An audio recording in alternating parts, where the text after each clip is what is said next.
ang back-to-back tapatan ni Gava at ni Mau. Ay. Battle of the sexes. Correct. Babae laban sa lalaki. Ito na. Alamin natin kung ano ang masasabi ng ating inampalan.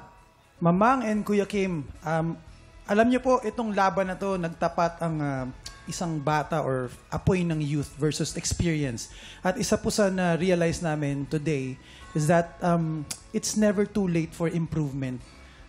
Kahit eksperyensyado ka na, laging may room for improvement. At kahit given lang ang short period of time, kung tinanggap mo yung mga komento, pwede mo rin magamit yung maliit na oras na yun to improve.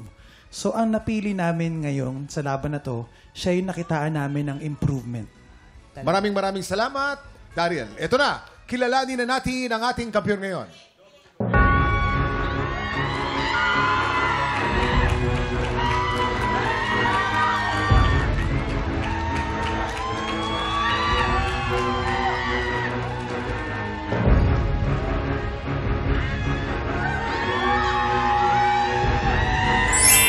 Gava, meron ka 12 stars. Ikaw ang bagong kampiyon. Congratulations! Congrats, Gava! At dahil dyan, meron kang 10,000 pesos! Halika, Gava. Dito ka. Gava, baka meron kang mensahe para sa ating mga inampalan, sa mga supporters and everyone. Thank you so much po sa lahat. Thank you so much po sa pag-share. And sa mga judges po, thank you so much for letting me improve po. Sobrang salamat po. May message ka ba kay Jessica?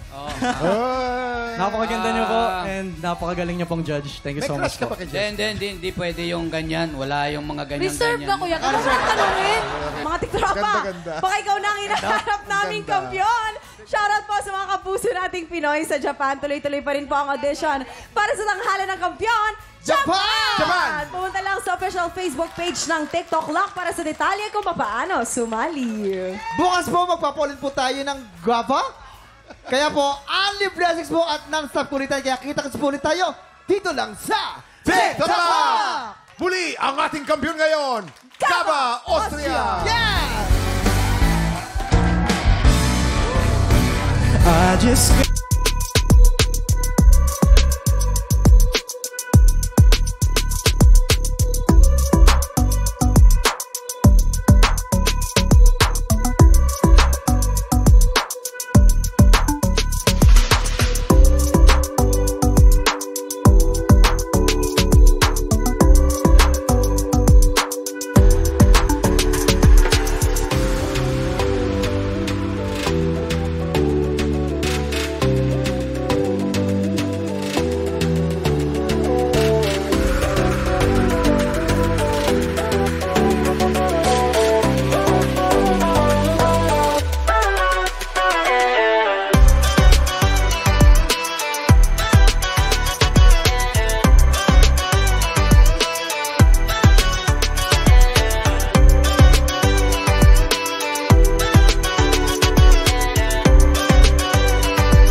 Tropa, pinanood mo hanggang sa dulo itong video na to? Very good ka! For more happy time, watch more TikTok Lock videos on our official social media pages and subscribe to GMA Network official YouTube channel.